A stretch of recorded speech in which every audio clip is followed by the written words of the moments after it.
И здравейте на всички! Това съм аз, Данокс23. Днес ще ви покажа един много як трик с диспенсър. И в диспенсъра слагате вътре бронята. Много е лесно. Само да прослуча камерата, че... Не съм сигурна така да игра. Само да махнем презер плейта. Тук слагате шлема, например, но той точно така трябва да бъде. Отдолу трябва да са котушките и тук панталонките. Слагате панталонките тук. Тук презер плейта. И сега, например, ето аз съм без броня. Казах, че съм без броня. И ето сега влизам вътре и ми дава броня. Готов съм. Това е много лесно и ще ви покажа как ще трябва да се направи. Това е много лесно и чудесно. За това ще са ви нужни Redstone Torch, Breaker Plate, диспенсър ще ви трябва. Аз имам такова диспенсър и Wood Plank. Може няколко купче. Аз избирам такова Wood Plank. И мисля, че това ще ми трябва за сега. Нека да започнем да строим. Купайте ето така, едно купче, две купчета и още едно надолу. Така трябва да направите два реда. И след като го направите ето така, трябва да борите 4 ера.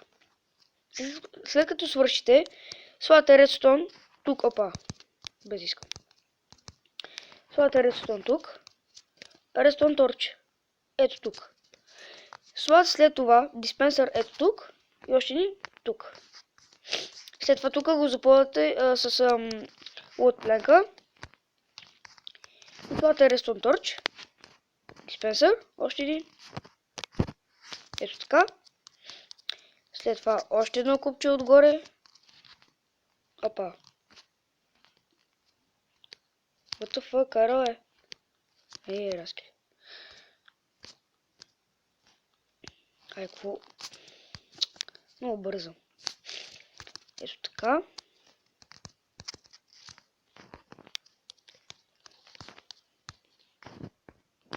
Но тук над нас също трябва да има още един диспенсър. Така. А тук ще бъде редстон. Трябва да сложите редстон. Ето така. И вече сме готови. Само трябва да сложим бронята. Аз избирам златна, защото тя мома кефи. Шлема.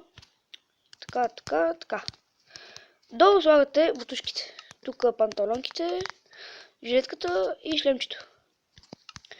И слагате презер плейта. Сега сме готови. Махаме си бронята. Отивам в Options. И сега нямам броня.